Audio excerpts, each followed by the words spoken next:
할렐루야, 아멘. 한 주간 평안하셨습니까?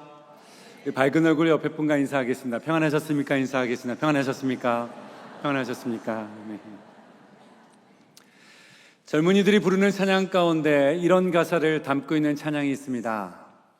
같은 길에서 다른 계절을 만난다라는 그 찬양에 시적이고 운유적인 가사가 담긴 찬양이 있는데요. 이 찬양의 가사를 우리 인생을 좀 살펴보면서 좀 우리 인생을 진단해보는 귀한 질문이 되는 찬양의 가사이기도 합니다. 우리 모두는 8월 23일이라는 같은 시간과 같은 공간 안에 같은 시대 가운데 우리는 같은 발걸음을 걷고 있습니다. 같은 시간과 같은 환경 가운데 살고 있는데도 불구하고 다른 계절을 만난다는 것이죠. 어떤 사람은 메마른 가지에 추거운 겨울에 길을 걷는 사람이 있고, 어떤 사람은 반대로 따뜻한 열매가 맺어지는 따뜻한 계절의 길을 걷는 사람이 있습니다. 하나님의 은혜와 평강을 누리며 살다가 문제를 만나면 어떤 사람은 하나님께 내게 주신 은혜를 가지고 그 문제를 이기고 승리의 길을 걸어가는 사람이 있는 반면에, 어떤 분들은 그 문제 앞에서 은혜를 다 잃어버리고 실패와 절망의 길을 걷는 사람도 있습니다. 여러분은 어디에 속한 사람입니까? 여러분의 문제와 어려움 가운데서 은혜를 극대화하는 사람입니까? 아니면 문제 앞에서 그 은혜를 무력화하는 사람이신가요? 오늘 성경의 말씀에 보면 하나님께 받은 은혜를 아무런 의미 없는 무력하게 만든 사람이 등장합니다. 그 사람은 요셉 자손들이었습니다. 오늘 본문은 이렇게 진행이 됩니다. 이스라엘 백성들이 광야 생활을 끝나고 가나안 족속들과 많은 전쟁을 이룬 다음에 요단 동편에서 요단 서편으로 넘어가며 이제 남은 그 가나안 땅을 누가 어느 지역을 정복하고 어느 지역에 정착할 것인지를 이 제비뽑기를 하게 됩니다. 이 제비뽑기를 했다는 얘기는 인간의 방법과 인간의 생각이 아니라 하나님의 뜻에 순종하겠다는 믿음의 결단을 가지고 제비뽑기를 했어요. 다 제비를 뽑아 정착해야 되고 정복해야 될 땅을 다 믿음으로 받아들이고 감사함으로 받아들였는데, 유독 요셉 지파만은 이것이 불만족해서 불평하고 있는 내용이 오늘 본문에 나오는 배경의 내용입니다. 본문은 이렇게 말합니다. 여호수아 17장 14절 말씀인데 함께 읽겠습니다. 시작. 요셉 자손이 여호수아에게 말하여 이르되 여호와께서 지금까지 내게 복을 주심으로 내가 큰 민족이 되었거늘 당신은 나의 기업을 위하여 한 제비 한 분깃만으로 내게 주심은 어찌함이니까 하니. 뭘 말하고 있냐면, 요셉은 우리는 큰 민족이 되었다. 그리고 스스로뿐만 아니라 주변의 사람들이 요셉 민족은, 요셉 자손은 큰 민족이 되었지 부인할 수 없는 강하고 큰 민족이 되었습니다. 어떻게 큰 민족이 되었는가? 오늘 본문은 이렇게 말합니다. 14절의 말씀에 여호와께서 지금까지 내게 복을 주심으로, 하나님께서 요셉 자손들을 복 주셔서 그를 큰 민족 이루셨다는 거예요. 요셉 자손이 실력이 있어서 능력이 있어서 뭐 대단해서가 아니라 전적인 하나님의 은혜로 큰 민족이 되었다라고 말하고 있습니다. 사실 요셉 자손은 그 12지파 가운데 들어가기에는 부족함이 있는 여러분 자손들이었습니다. 그 이유가 뭐냐면, 요셉이 애굽에 들어가서 그는 그 유대 사람과 결혼한 것이 아니라 애굽 여인이었던 아스나사에서 태어난 아들이 에브라임과 므낫세입니다. 그렇다면 12지파에 들어가기에는 좀 결격 사유가 있는 사람인데도 불구하고 하나님께서는 에브라임과 므낫세 지파를 12지파 가운데 담아 주셨다는 것이죠. 이건 하나님의 은혜입니다. 뿐만 아니라 요셉 자손을 어느 자손보다도 강한 큰 민족을 이루게 하셨다라는 것이죠. 그렇다면 이것은 정말 감사한 일입니다. 이것은 하나님을 찬양할 만한 일이고 주님 앞에 모든 영광을 올려드려야 될 일들인데도 불구하고 왜 요셉 자손들은 이렇게 하나님이 정하신 그 제비뽑기 앞에서 불만 섞인 말로 불평하며 있는 것일까요? 왜 많은 은혜를 받았는데도 불구하고 은혜가 마치 없는 것처럼, 은혜가 없었던 것처럼 그들은 이와 같은 반응을 하고 있는 것일까요? 여러분, 우리도 마찬가지로 이럴 때가 있습니다. 하나님 많은 은혜를 받았습니다. 은혜 가운데 여기까지 왔습니다. 근데 어느 날 내 안에 있었던 은혜가 온데간데 없이 사라져 버려서 왜 하나님은 나에게 은혜를 베풀어 주지 않는가? 왜 하나님은 나에게 은혜를 주시지 않는가에 대한 불만 섞인 말을 우리는 하게 될 때가 있다라는 것이죠. 그렇다면 우리는 어떻게 해야 오늘의 은혜를 내 인생의 평생의 은혜로 우리는 삼고 살아갈 수 있을까? 오늘의 흡족한 은혜가 아니라, 그뿐만 아니라 내 평생의 은혜가 떠나지 않는, 은혜가 마르지 않는 인생의 길은 우리가 어떻게 살아갈 수 있을까? 오늘 본문을 통해서 우리는 그 지혜를 함께 발견해 나가고자 합니다. 세 가지를 정리할 수 있는데요, 오늘 본문 가운데 첫 번째는 은혜를 계속 누리기 위해서 첫 번째는 먼저 불평을 여러분 멈춰야 합니다. 자, 14절 말씀입니다. 함께 읽어볼까요? 시작. 여호와께서 지금까지 내게 복을 주심으로 내가 큰 민족이 되었거늘 당신이 나의 기업을 위하여 한 제비 한 분깃으로만 내게 주심은 어찌함이니까. 지금 요셉 자손들은 불평하고 있습니다. 우리가 큰 민족인데 어떻게 이것밖에 주지 않냐라고 불평하고 있죠. 큰 민족이 됐다는 것은 자랑할 만한 일입니다. 남들이 부러워할 만한 일입니다. 큰 민족이 되었다는 것은 여러분 큰 힘있고 지혜 많고 능력 있는 많은 젊은 용사들도 그 안에 있다라는 이야기일 겁니다. 많은 것을 가졌는데도 불구하고 여러분 요셉 자손들은 왜 우리에게 한 분깃만 주냐, 제비를 뽑아 얻을 수 있는 땅을 왜 하나밖에 안 주냐고 불평하고 있다는 것이죠. 하지만 이 불평은 합당하지 않는 불평입니다. 왜냐하면 이스라엘 백성들이 가나안을 들어가기 전에 광야 생활을 끝나고 요단강 동편에서 요단강 서편으로 넘어가며 요단 동편에 있는 땅을 세 지파가 나눠갔는데 그 중에 므낫세라는 지파가 전쟁도 하지 않고 강가에 있는 너무나 좋은 땅을 이미 분배를 받았습니다. 이미 한 땅을 받았어요. 그러면 요단 서편에 넘어가선 누구에게만 주면 돼요? 에브라임 지파에게만 그 분깃을 주면 됩니다. 그런데도 불구하고 이렇게 큰 민족을 이뤘는데 왜 우리에게 두 분깃을 주지 않고 한 분깃만 주냐라고 그들은 불평을 하고 있다는 것이죠. 이미 많은 것을 받았는데도 불구하고 불평을 하고 나니까 마치 아무것도 받은 은혜가 없는 것처럼 말하고 있는 요셉 자손들의 모습을 보게 됩니다. 우리 사랑하는 영가족 여러분, 우리가 은혜 가운데 살고 있다 할지라도 어느 순간 내 입술에서 불평이 시작된 순간 내 안에 있었던 은혜가 온데간데 없이 사라지기 시작한다는 거예요. 그래서 이런 말이 있습니다. 불평은 단순하게 불평으로 끝나지 않습니다. 은혜는 감사의 문으로 들어왔다가 불평의 문으로 나간다라는 말이 있어요. 은혜라는 것은 우리가 감사하면 내 삶을 계속해서 나의 삶을 다스리지만 내가 불평하기 시작하면 내 안에 있었던 은혜는 불평의 문으로 빠져나간다는 것이죠. 그래서 불평은 은혜를 내 삶에서 항상 떠나게 만들어 버립니다. 우린 세상에 살면서 참 많은 불평등한 일들을 맞이할 때가 있습니다. 나는 열심히 수고하고 노력해서 물질을 모아 오늘 여기까지 왔는데 어떤 사람은 거짓말로 남의 것을 빼앗아가면서 사는데도 불구하고 아무런 문제 없이 잘 사는 듯하게 보일 때가 있습니다. 어떤 사람은 자기가 원하고 좋은 일들을 마음껏 즐기면서 사는데 나는 내가 하고 싶은 것도 내려놔야 되고 하기 싫은데도 불구하고 하루하루 살면서 오늘의 삶을 버티고 견디고 살아가는 사람이 있습니다. 이때마다 내 마음 안에 왜 나는 이렇게 살 수밖에 없을까? 왜 저 사람은 자기가 하고 싶은 대로 사는 것 같은데 왜 나는 많은 것을 내려놓고 내가 하기 싫은 것을 억지로 하면서 이렇게 힘들어 살아가야 될까? 그때마다 마음 안에 불평이 들어오기 시작하면 내 안에 있었던 주님께 줬던 은혜마저도 우린 기억하지 못하게 된다는 것이죠. 하지만 사랑하는 영가족 여러분, 우리는 어떤 사람의 조건과 비교가 아니라 우리는 이미 하나님의 많은 은혜와 많은 사랑을 받은 하나님의 자녀인 줄 믿습니다. 그런데도 불구하고 불평이 들어온 순간, 불평의 말을 한 순간부터 내 안에 있었던 은혜가 내 삶에서 흔적 없이 사라져 버리기 시작한다는 것이죠. 인생에는 두 종류의 인생이 있다라고 생각됩니다. 문제 앞에 넘어지는 인생이 있고 문제를 넘어서는 인생이 있는데 세상에 사는 모든 사람 가운데 문제가 없는 인생은 없어요. 다 문제가 있어요.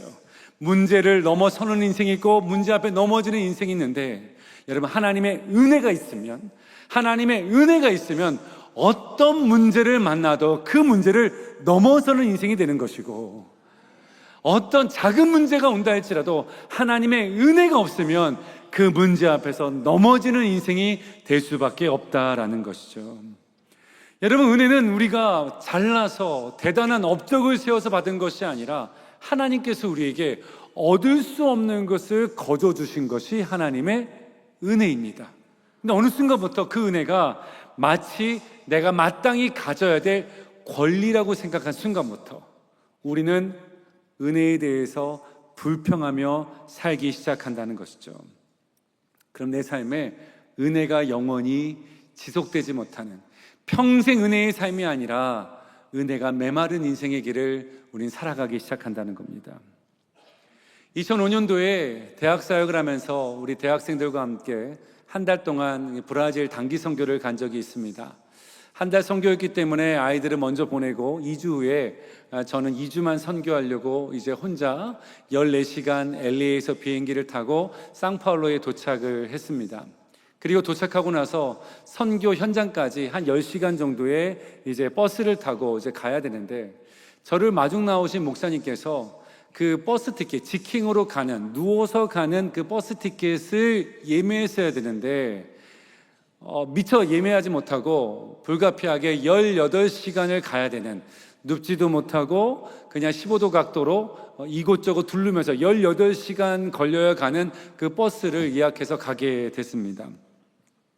그리고 18시간을 이제 가는 버스다 보니까 직행이 아니다 보니까 이곳저곳 들다 보니까 이 산도 만나고 저 산을 만났는데, 그때 비가 많이 와서 산사태가 나가지고 나무가 이제 길거리 쓰러져 있었습니다. 자리도 불편한데 4시간 동안 차에 갇혀 있었던 적이 있었어요. 근데 가는 기간 내내 그 저를 맞아 놨던 그 목사님이 너무나 미안한 나머지 저한테 이렇게 말하는 겁니다. 목사님 죄송합니다.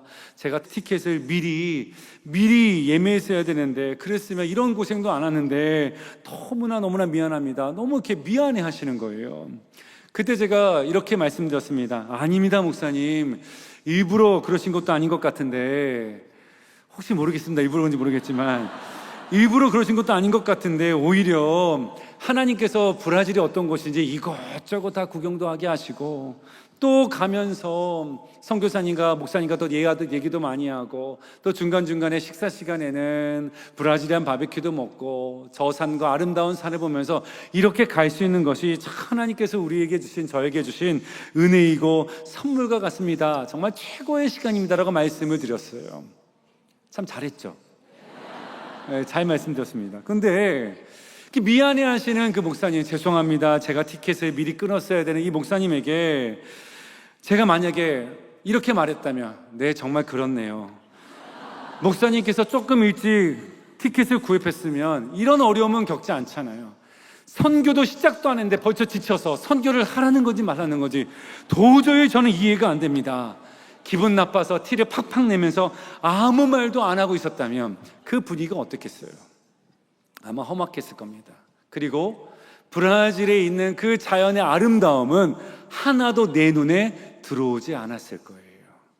불평했으면 좋은 것을 보지 못했을 겁니다. 그런데 그 시간들을 은혜로 여기기 시작하니까 아름다운 자연이 보이고, 선교사님과 더 많은 대화를 할 수 있고, 브라질리안 바베큐도 먹고 브라질 땅이 어떤 곳인지를 눈에 담아갈 수 있는 그런 은혜가 마르지 않는 시간을 보낼 수 있었다는 것이죠.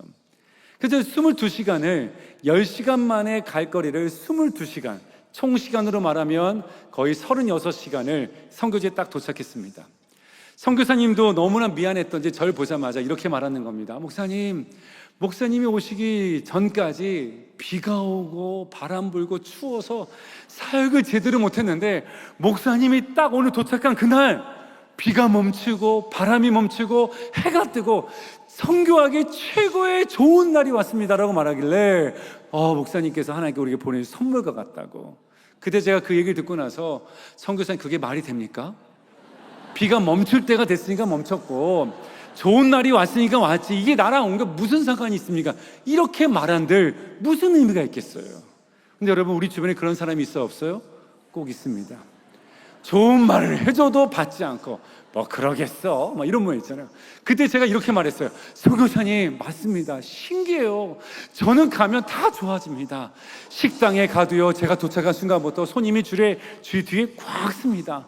그리고 제가 성도님의 비즈니스 신방 가잖아요. 그러면 그 비즈니스가 최고의 매상을 올리는 날이 됩니다. 제가 그런 사람입니다. 어떻게 하셨냐고. 여러분, 그러면요, 하나님의 은혜가 내 삶에서 떠나지 않는 겁니다.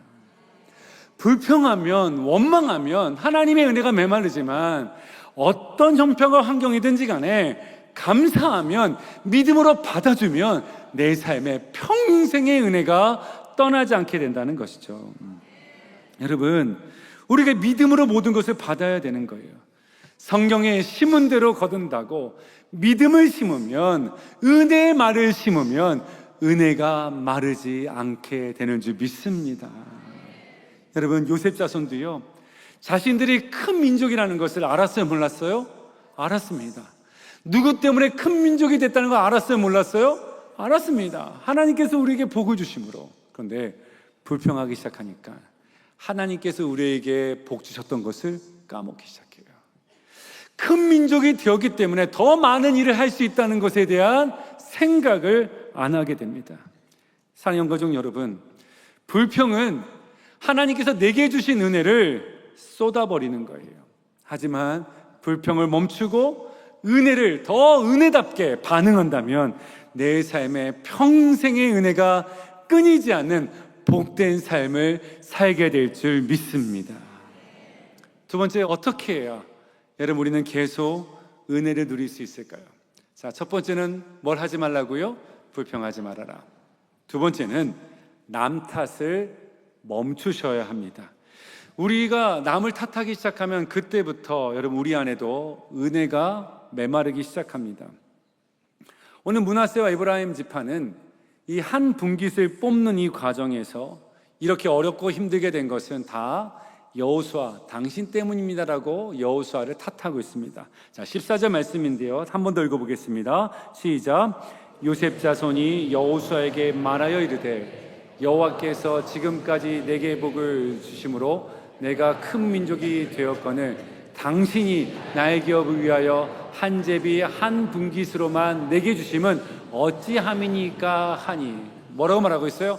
당신이, 내가 복받은 거 알겠다, 내가 큰 민족 된 거 알겠다. 그런데 당신이, 에브라임 사람인 여호수아 당신이 우리가 큰 민족인데도 불구하고 한 분깃만을 주니 이것 때문에 내가 어렵게 된 거 아니냐, 그거 다 당신 때문이다. 그리고 여호수아, 당신은 에브라임 지파의 사람이잖아, 나도 에브라임 사람이고, 그러면 같은 사람이면, 같은 형제면, 같은 지역구면 나 좀 더 챙겨줬어야지. 왜 나를 안 챙겨줘? 이거 다 당신 때문이라고 탓하고 있는 것이죠. 하지만 여호수아는요, 하나님의 사람답게 하나님의 방법대로 하나님께서 원하시는 대로 제비를 뽑았을 뿐입니다. 이때 여러분 요셉 자손에게 여호수아는 이렇게 말합니다.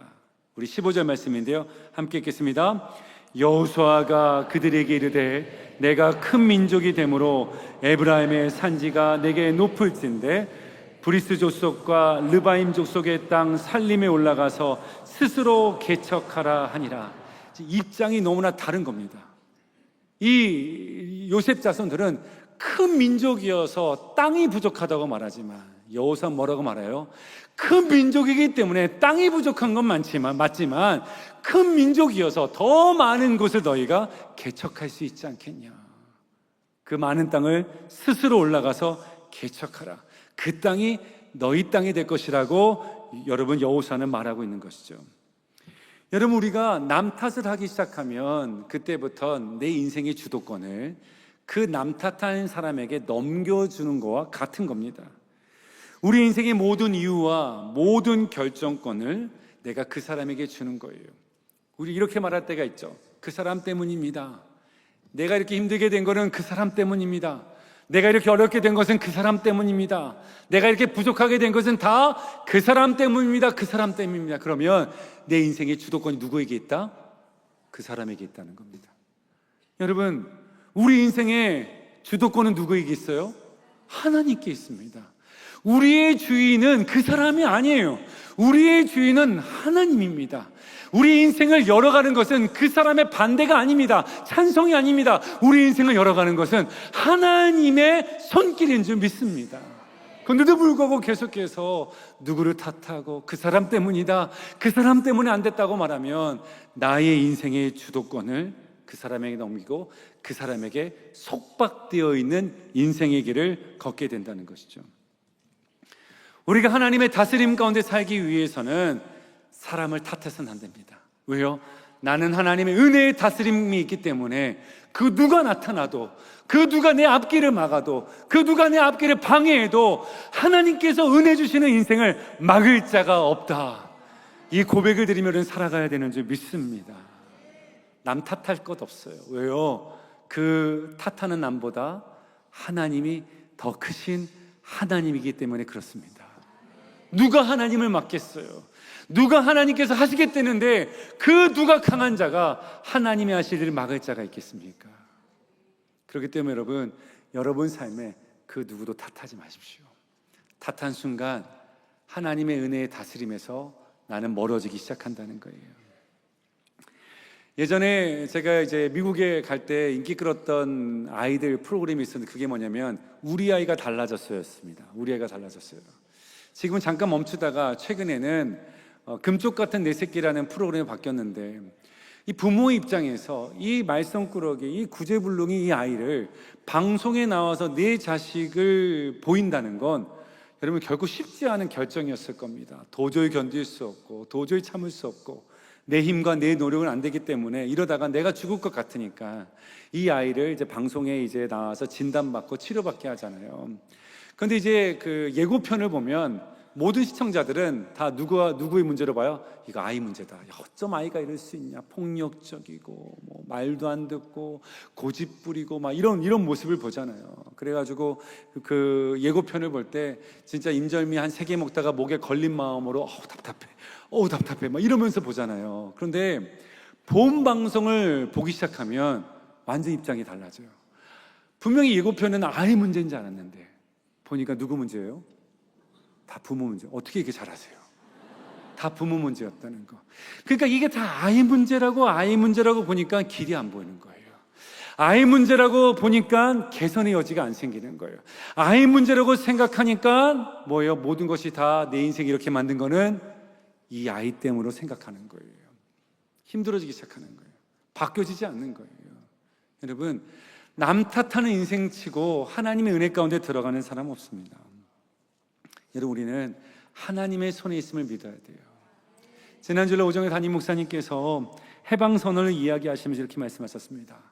내 인생의 운전대를 하나님께 맡겨야 된다. 아멘? 아멘. 이런 얘기 하셨어요.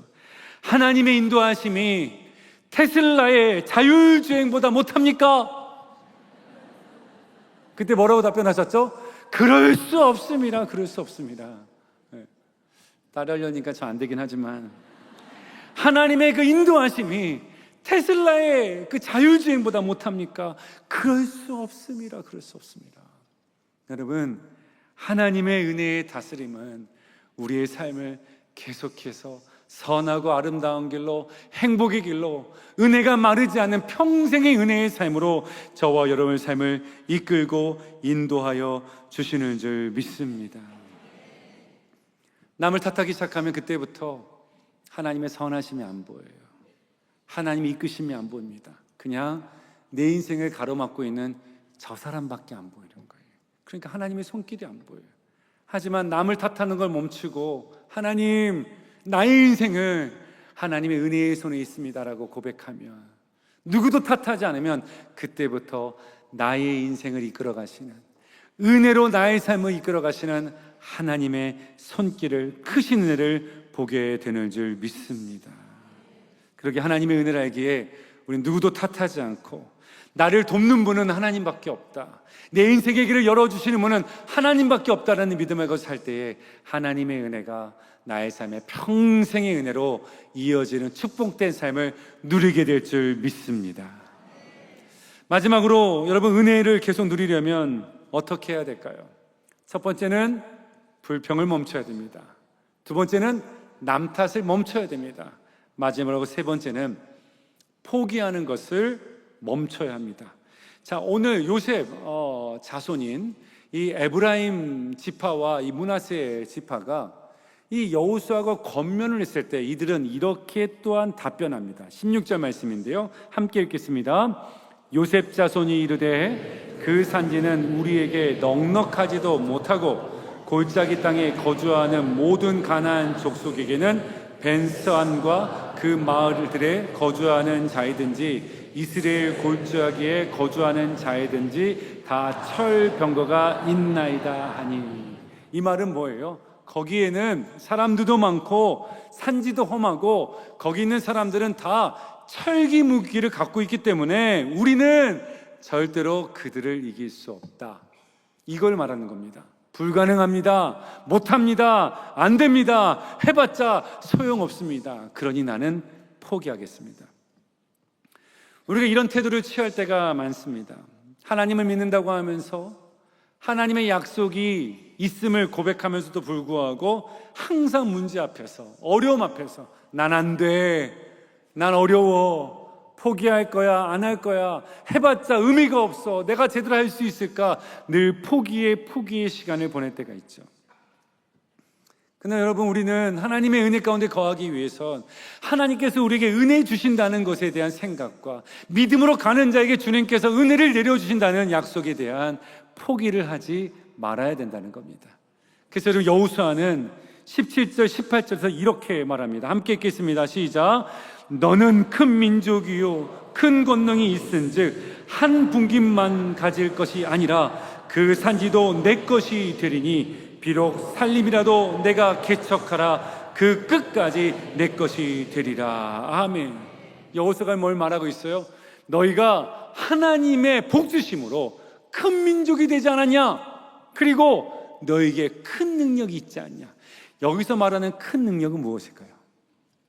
여러분, 우리 인생에, 이 땅에 가장 큰 능력 되신 분이 누구시죠? 하나님입니다. 야, 너희를 큰 민족 이루신 하나님이 계시고 너희의 힘의 근원 되신 큰 능력 되신 하나님이 너희와 함께하고 있지 않니? 그러면 올라가서 개척해. 뭐가 무서워? 뭐가 두려워? 하나님이 너와 함께 하시는데 반드시 너를 이기게 하실 거야. 포기하지 말아라, 이 말을 하고 있는 겁니다. 무슨 근거로 여호수아가 이 말을 했던 걸까요? 그것은 약속입니다. 약속. 사랑하는 영가족 여러분, 하나님께서 우리에게도 약속하셨습니다. 강하고 담대하라, 두려워하지 말라, 내가 세상을 이기었노라. 내가 너가 어디를 가든지 내가 떠나지 아니하며 너와 함께하리라 하신 약속의 말씀이 저와 여러분에게 있는 줄 믿습니다. 여러분, 성경을 읽어보십시오.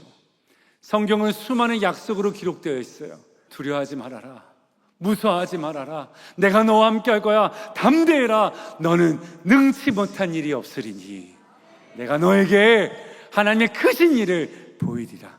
이것이 하나님께서 우리에게 주신 약속인 줄 믿습니다.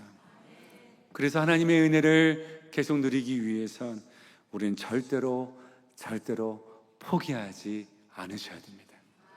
하나님의 은혜를 받는 것, 하나님의 은혜가 임하는 것, 하나님의 역사가 임하는 것, 하나님의 은혜로 우리의 삶을 이끌어 가신다는 하나님의 그 약속의 성취를 우리는 절대로 포기하지 않고 오늘도 한 걸음 한 걸음 믿음으로 나아갈 수 있는 저와 여러분 되시길 주님의 이름으로 소망합니다. 저는 이 포기하지 말라는 이 말씀을 나눌 때 생각나는 하나의 사건이 있어요. 제가 23년 전에 이제 전도사 신대원을 졸업하고 이제 강도사 고시를 봤습니다. 이 목사가 되기 위해서 봐야 되는 시험인데요. 이 강도사 고시는 1년에 한 번 봅니다. 한 번 보기 때문에 그에 떨어지면 1년 재수하고 그 다음에 봐야 되는 거예요. 그러니까 전도사님들이 이제 강도사 고시에 대한 스트레스가 좀 많습니다. 그리고 그 많은 교회 목사님들이 그 강도사 고시를 보는 전도사님들에게 늘 이렇게 부담은 갖지 말라고 하면서 늘 이런 말을 하셨어요. 전도사님, 우리 교회는 한 번도 지금까지 전도사님들이 강도사 고시를 떨어본 적이 없습니다. 전도사님께서 이번에도 역사와 전통을 꼭 이어가셔야 됩니다. 이렇게 부담 드리는 건 아닙니다 말하면서 이렇게 말씀하셔가지고 정말 열심을 다해서 전도사님들이 공부를 합니다. 그런데 이제 시험장에서 시험을 보고 이제 문제지를 받았는데 그 고시부 목사님이 시험 감독관으로 오셔서 시험을 이렇게 보고 있는 많은 전도사님들에게 해주었던 말이 있어요. 이런 말을 해주었습니다. 전도사님, 혹시 모르는 문제가 나왔다 할지라도 답안지를 빈칸으로 놔두시면 안 됩니다. 반드시 그 답안지의 답을 무조건 채우세요. 그래야 은혜 점수가 임합니다. 모르는 문제라고 해서 빈칸으로 제출하지 마세요. 그냥 어제 공부한 거 문제와 상관없더라도 무조건 적으세요. 하나님, 예수님, 성령님 사랑합니다. 화이팅. 뭐든지 다 적으세요. 적으세요. 그래야 은혜 점수가 임합니다. 그래야 은혜 점수가 임합니다. 빈칸으로 재면 점수를 주고 싶어도 줄 수가 없습니다. 이 말을 계속해서 반복해서 하셨어요. 누가 못 쓰고 있었나 봐요. 근데 이 말을 생각해 보니까 이것이 여러분 주님의 마음이더라고요. 우리 주님께서 이렇게 말씀하시는 거예요. 힘 없죠, 능력 없죠, 실력 없죠, 가진 것 없죠, 배운 것 없죠. 많은 것이 부족해서 문제가 있는데 문제를 풀 수 있는 힘이 없는데 그래도 포기하지 않고 어떻게든 해보겠다고 펜 붙잡고 아무거라도 주님 사랑합니다, 난 주님밖에 없습니다, 답은 모르겠지만 뭐든지 적는 자에게는 뭐가 임해요? 은혜 점수가 임하는 겁니다. 은혜 점수가. 우리 인생도 마찬가지예요. 주님, 나 힘없지만 능력 없지만 나 한번 버텨볼게요. 끝까지 이 자리 지켜볼게요. 주님께서 역사하실 그날까지 떠나지 않을게요. 포기하지 않을게요. 어떻게든 채워볼게요. 시간으로 채우든 뭐로 채우든 아무튼 채워볼게요. 그러면 하나님의 뭐가 임한다? 은혜 점수가 임하는 거예요. 하나님 은혜가 떠나지 않는 거예요. 사랑하는 영가족 여러분, 우리의 삶에 참 많은 숙제거리가 옵니다. 답을 할 수 없는 많은 문제가 와요. 그때 하나님의 은혜가 없으면 그 문제를 뛰어넘을 수 없는데, 그렇다고 포기하면 하나님의 은혜가 없기 때문에 그 문제 앞에 넘어져요. 하지만 그 문제 앞에서 하나님만 생각하고 버티고 붙들고 오늘 약속을 말씀을 믿고 포기하지 않고 전진하고 나아가면 그 안에서 어느 순간 나도 모르는 사이에 하나님의 은혜가 내 걸어가는 걸음마다 촉촉히 은혜의 담비로 내려져 있는 그 은혜의 시간들을 보게 될 줄 믿습니다. 오늘의 은혜가 내 인생의 미래에 평생의 은혜가 되어서 살아가게 되는 삶을 누리게 될 줄 믿습니다. 포기하지 않으면 하나님의 은혜는 우리를 떠나지 않는다. 평생의 은혜의 삶을 걸어가는 저와 여러분 되시길 주의 이름으로 축원합니다. 말씀을 마무리합니다. 우리 사랑하는 영가족 여러분, 어떻게 해야 오늘의 은혜가 우리에게 평생의 은혜가 될까요? 어떻게 해야 우리가 계속 은혜를 누리며 살까요? 그것은 이제는 불평을 멈추십시오. 남 탓을 멈추십시오. 포기하는 습관을 버리십시오. 그러면 하나님께서 우리의 삶을 주의 은혜로 사라지지 않는, 꺼지지 않는 은혜로 저와 여러분의 삶을 이끌고 인도하여 주실 줄 믿습니다. 이 평생의 은혜로 살 수 있는 우리 모든 사랑의 교회 영가족 되기를 주님의 이름으로 축원합니다. 기도하시겠습니다. 하나님 아버지, 지금까지 우리에게 베풀어 주신 은혜를 잊지 않게 하여 주시고 받은 은혜를 무력화하는 믿음 없음을 불쌍히 여겨 주옵소서.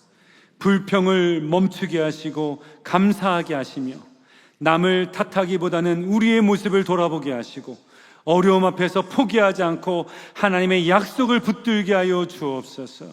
우리 사랑의 교회 모든 영가족들은 받은 은혜를 끝까지 붙들고 평생의 은혜의 삶을 사는 성도들 되게 하여 주시옵소서.